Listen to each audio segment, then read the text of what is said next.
Hi everybody. Today I have woken up decided to do a little bit new, different stuff, food-wise, while I've got the energy. I did get a bit of help from the better half with peeling and chopping and cutting, as today my fingers are quite swollen and I'm feeling a bit numb at the fingers, well, more than usual, shall I say. So today what I've decided to do is, yesterday I showed you how I did some of the flatbreads. Well, it was in the sort of bread machine doing the dough.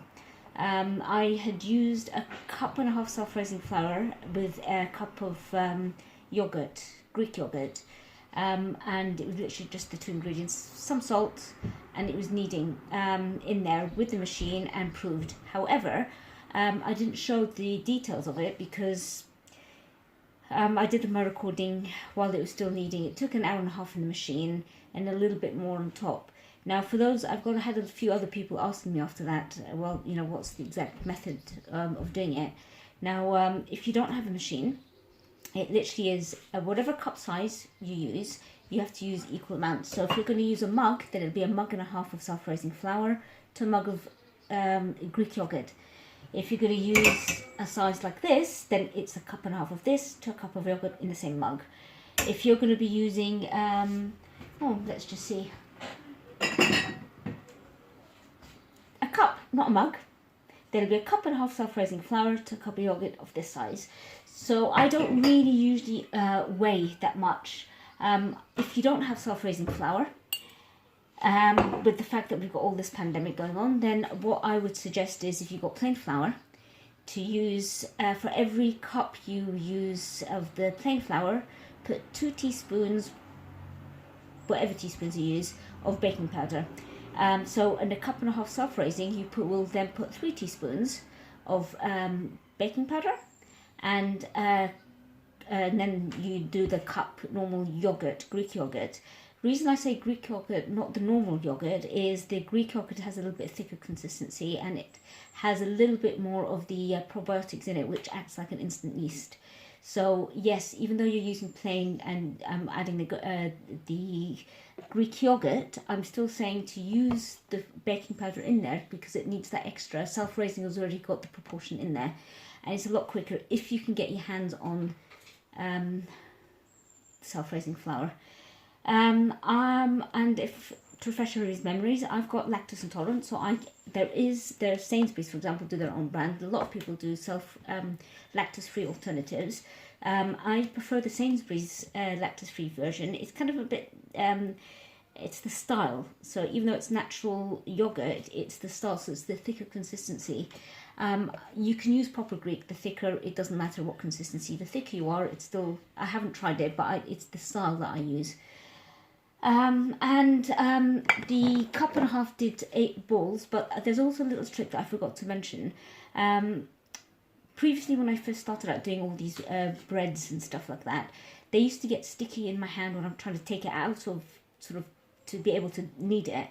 And I used to add more and more flour while I'm doing it. And when I used to put it in the pan and try and get it out, it was so tough and chewy that we pretty much couldn't eat it. We'd have to soak it and sort of chuck it out or redo other stuff. What I've noticed, and somebody told me had this little trick, is when you're taking it out to knead it, make sure you take it out when it's known that it holds itself and it's not too, you can tell straight away that it's a little bit runnier and doesn't look like a dough yet. It still looks more of a liquid. When you take it out, oil your hands, any oil, vegetable oil, sunflower oil. The less taste, olive oil will be a little bit strong in my opinion because it will enforce the flavour onto it. So oil it and then get a pastry sort of brush, and when it goes onto your hands, just sort of be able to play around and just wet it, but don't soak it in oil, because with that, when you put it on there, you'll be able to dough without the without the dough sticking to your hands or to the table.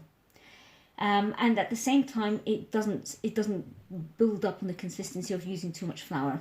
When you come to cut it into small bowls, that the 1.5 self-raising cup and 1 cup yogurt comfortably does 8.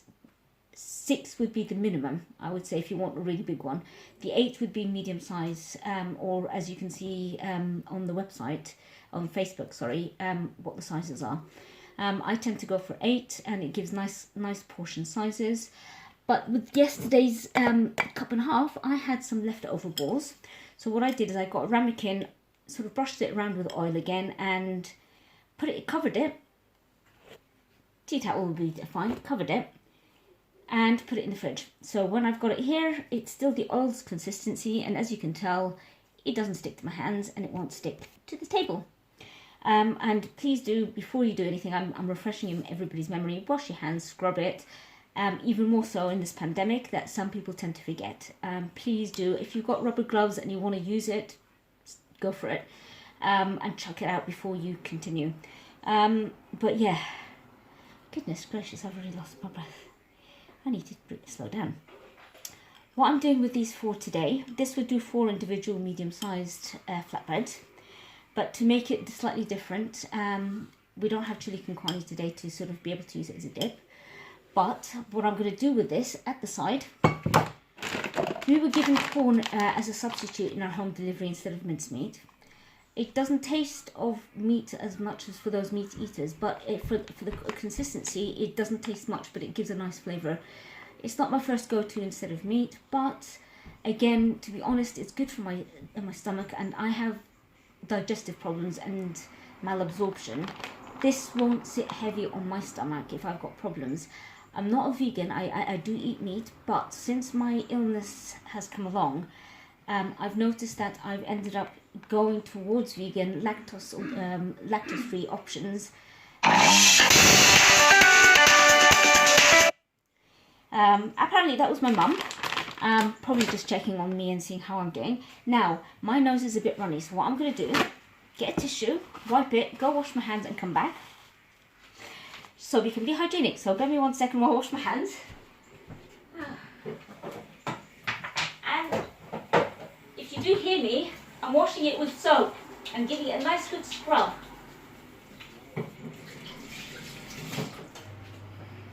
Right, hi, washed hands. I couldn't carry on with having my nose dribble down on the food. That would be just vile, and yeah, I don't need to end up vomiting at the end of today, because I'm ill as it is already, so really, I don't need more additions, do I? Anyway, so back to what we were doing. My hands are now washed, dried, and perfect. So, where was I? Yes, yeah, my digestive system. So even though this doesn't have a perfect flavour of minced or lamb, it will do. There are times when I do eat my minced, I will eat it, make sure that I have it in the afternoon. I can't do major red meat. I will tend to go for fish or white meat during the afternoons more. Corn is absolutely fine. So what I'm going to do with this is when I say I mean my husband, sliced the onions, 1 onion. I'm going to use only 1 slice to dice for a salad with yogurt. So the remaining of the yogurt that I had yesterday for the flatbread, I'm going to do it into a salad. And that salad consists of salad tomatoes, no other tomatoes for me, because it just gives it the flavour. So 2 tomatoes, salad tomatoes. 1 of these that will be diced, which I'm going to do in a minute.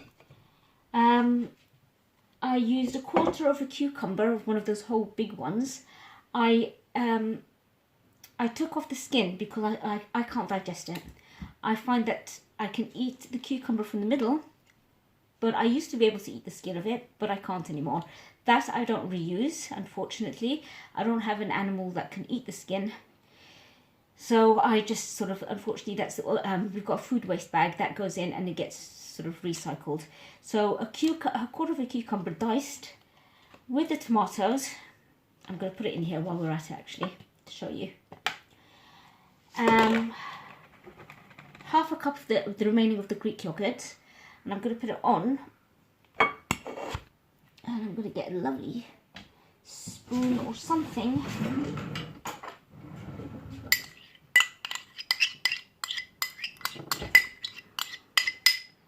There we go.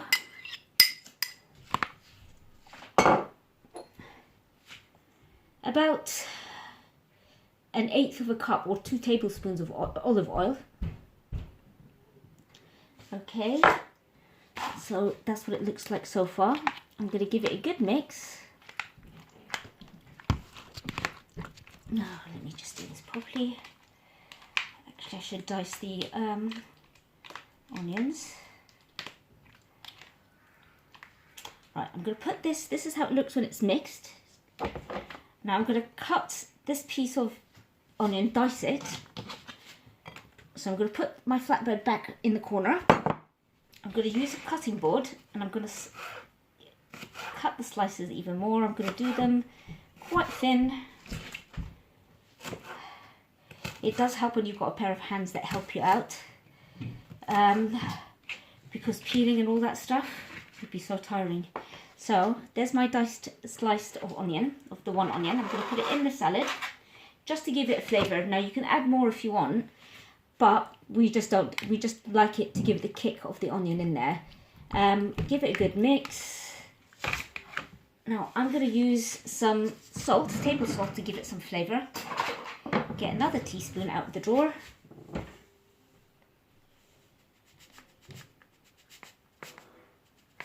And I'm going to give it about half a teaspoon in there. In here it goes, and then give it a mix. Now, that's the salad done for today. And with that, I can put a little bit of a cover, and I'm going to clean out and put that out into a serving bowl when it comes to dinner time. What I'm going to do now is actually put it in the fridge so to maintain the coldness of it.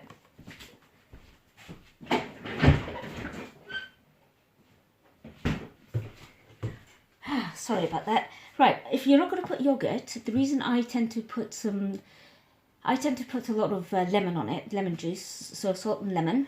You can put coriander with it, chopped. You can put some dried Italian herbs onto it to give it some flavour. The reason I don't put lemon with the yogurt is obviously with the yogurt milk it starts breaking up and it just doesn't go well. So it's either lemon or yogurt. Now when I say lemon, I tend to say lemon because being from Egypt, we tend to put a lot of lemon on pretty much anything, especially when it comes to, you just want salt and lemon and it gives it a flavour. Mediterranean would do the same. We just love our olive oil with it. I'm getting so tired, but I want to continue. I should sit down and take a break, but I'll continue. Just a tad more. Right, now what we're going to do is I'm going to get my husband to later chop the rest of the onion so it can go with the corn. I'm going to brown it in a pan before we do the flatbread. So that will be next option. But before I do that, I wanted to show you a little thing. My husband was craving some homemade potatoes. So I got him to peel the potatoes, home potatoes, which I have done. And I've left the last half because instead of me cutting the whole potatoes, I can't with my hands handle it. So I've cut it in half. And then cut it into slices, like that, and I'm going to do them chunky. So I'm going to take the lengthways and I'm going to cut them into about 3 slices, just to give them a thick consistency, because we like the chunky chips. So I'm going to do that same with the other slices that I've got here. And then what I'm going to do is, if I take the camera this way, this is my lovely pot. I've got it here in boiling water, so I'm going to pot boil it with salt so it doesn't brown either. And then I'm going to turn on and let it boil. Now, when I say I'm going to let it boil, I'm not going to let it boil completely. I'm going to only pot boil it, and then I'm going to soak it out. Now, when I say the reason I do that is when I come to fry it, and I tend to fry it 3 times. So as in goes in, out of the oil when it's very hot, but 3 times, and just to let it dry up with the air to give it the crunchiness but fluffiness from the inside. It doesn't cook so well, and it sort of tends to darken and crisp the outside while the inside isn't fully cooked yet, hence why I do the pot boil. But once that's pot boiled, I will drain it in the sink and let it cool completely. And when I know it's cooled completely, when I say completely, I say that it's still warm, but the steam comes out. I mean chilled enough for that the steam is no longer coming out of it. And then I will pat dry it and start. What I've done with the skin because I don't cook it with skin, it gets stuck and I tend to have breathing problems, so it's very hard to swallow. But when it was peeled, I didn't chuck it. Now this as well, after I do the chips in there, I tend to fry it and then put some sprinkles, and it's a snack as crisps. Whenever I tend to put it in a cup, in sort of a plate. I don't cover it because when I cover it, it sort of takes in the air and starts getting soft. So to keep its crispness, it goes pretty much quickly anyway. Kids or no kids in the house, and don't overdo it because these can keep an eye on it when it's frying, because it literally can be done so quick. It's so thin. You can do the same with the parsnip peels, carrot peels, etc. Now for the main meal, what we're going to do is I'm going to do a plate that's called mujadara. It's an Arabic plate, mainly I think Jordanian, Palestinian. We tend to use it in Egypt as well, but it obviously is not our national dish. And for that, I'm using a cup today, not a mug. For every cup of rice, I tend to put in 1.5 cups boiled water. Now that's usually the basmati rice. Now in this case, it's the short round ones. What they did send, and I couldn't get basmati rice this time around. So for this one, I tend to add a little bit more water. So for every cup, I tend to put about 2 cups worth. So the shorter the grain and the smaller the grain, you use up to a maximum of 2 for every cup. So again, if I'm start using this cup, I'm going to stick with the measurements on this cup. So for every cup of the short grain will be 2 sort of cups of boiled water. Yeah. And with that, the other ingredient is brown lentils. Now I'm using one of these, and how I'm going to do it is I'm going to cook this before it, so I can use the water to flavour the rice and make sure that it's cooked, because it takes a lot longer than the rice to cook. So I'm going to cook it in a pan with 1/4 cup. So for every cup, I'm using 1/4 cup cinnamon powder and salt. I'm going to crush these in there. So I've got 2 garlics of these, quite generous sizes. So if you've got small garlic, then use 4. And I'm going to crush it in there, salt it to taste, and then I'm just going to make sure that it boiled. And whatever water is from there, I'm going to end up making sure that goes in the partition of sort of the 2 cups in this. And then I'm going to make sure mix it with it. So once it's cooked, I will add the remaining amount of water that's needed to make sure that I've got 2 cups of water with this, and just let it cook with the brown lentils, and it just takes the flavour. We will see how that's going through, and I will show you how that's done. In addition, you can, with these 2 ingredients alone, and the cinnamon and the garlic is fine. Me personally, tend to like the flavour of vermicelli noodles. Now I get the ones that's already round, because I tend to make the measurements that per person I use one of these, and because there's 2 of us, I've got 2. Not meaning to stand where it is, no. And if you thought of that like me, then naughty. Right, what I normally will do now, I tend to give that, to go with it, an extra 1/2 cup of water. And what I'm going to do first, to give the rice some nice smell, us Arabic people, along with Asians, tend to cook with ghee. Now this ghee, I'm going to end up opening it, because I'm going to pan fry the vermicelli, and then start adding the water and stuff like that. That's going to be separate, so the vermicelli is going to be with the rice, not the brown lentils. This is going to cook in a separate pan, and I'm going to add the browned vermicelli and the rice with the extra water in measurements to taste. How much do I use of the ghee to make sure that that's browned?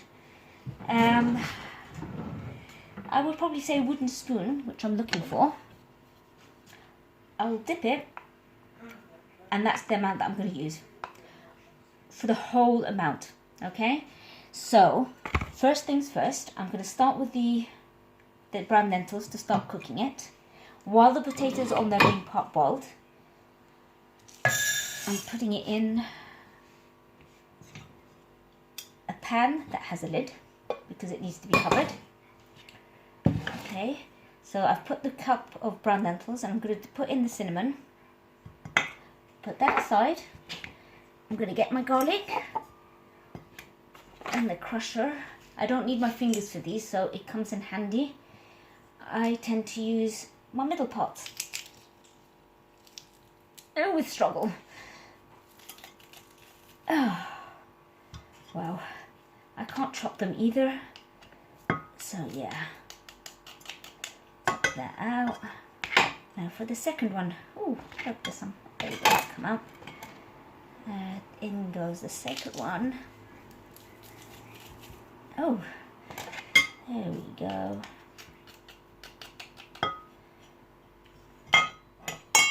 There we go, that's sorted. I'm going to put it in a dish at the side. Just make sure my hand is white. Me being the extra that I am, I'm going to go wash my hands again.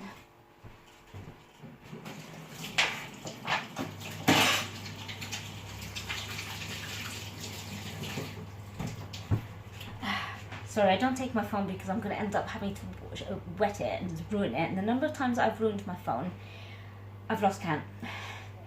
With my weak hands, I will either drop it, I lose the sensations, and yes, it does drop. I dropped it, spilled stuff on it, and I'm trying to catch my breath. I can smell the garlic and the cinnamon in this. So what I'm going to do now, try to take my breath. That's just walking to the sink, which is there, right there, and back. I'm shattered. Right.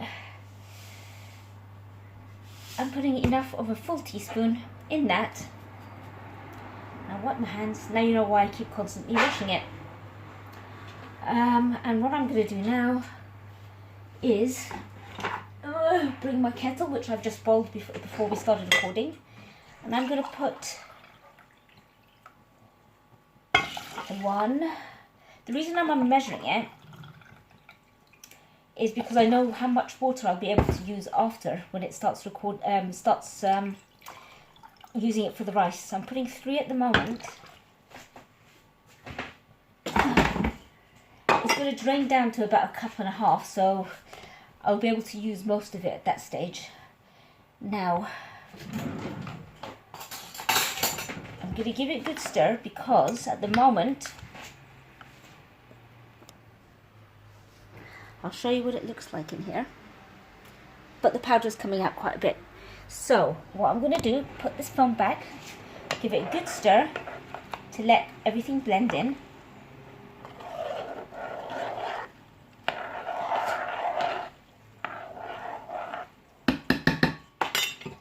Cover it, and I'm going to put it on the hob, which I need to turn on at the moment.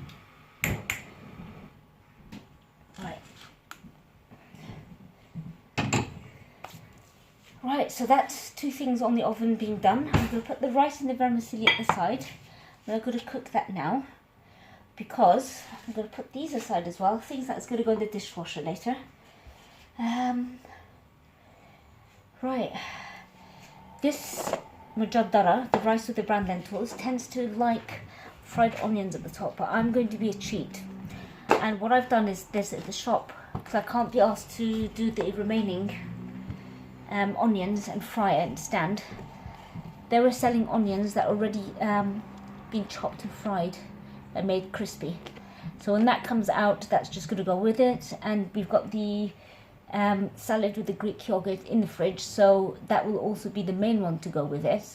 It'll be enough to use with the bread or that as a meal, and it just helps to soften it down to eat, because again, I struggle with sort of dryness in the mouth and swallowing issues, so it's got to be quite soft or smooth or a bit runny. So with something like that, with the yogurt, it helps bring it down, and at the same time it's healthy for my stomach.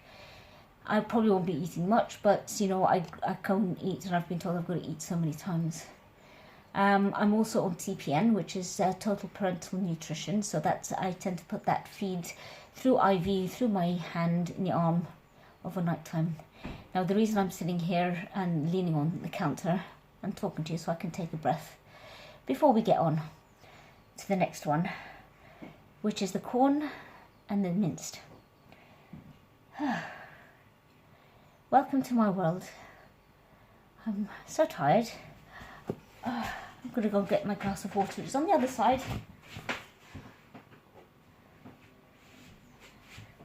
And talk to you while we're doing this.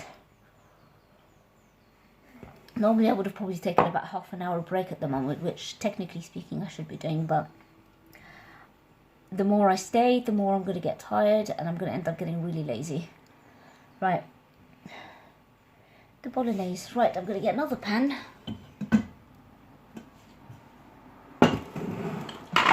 I haven't actually used my big pan, so I'm using like a saucepan at the moment. I'm going to put this back because that's already done and it's going to be used at the very end. I'm going to come back.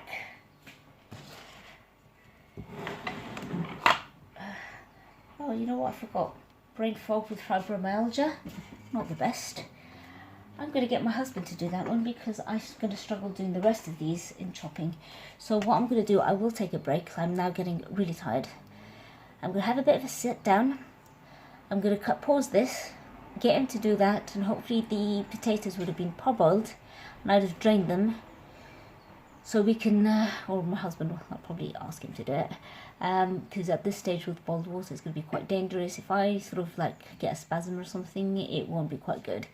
So yes, I will probably ask him to do that part and then come back in a few minutes. I'll see you shortly.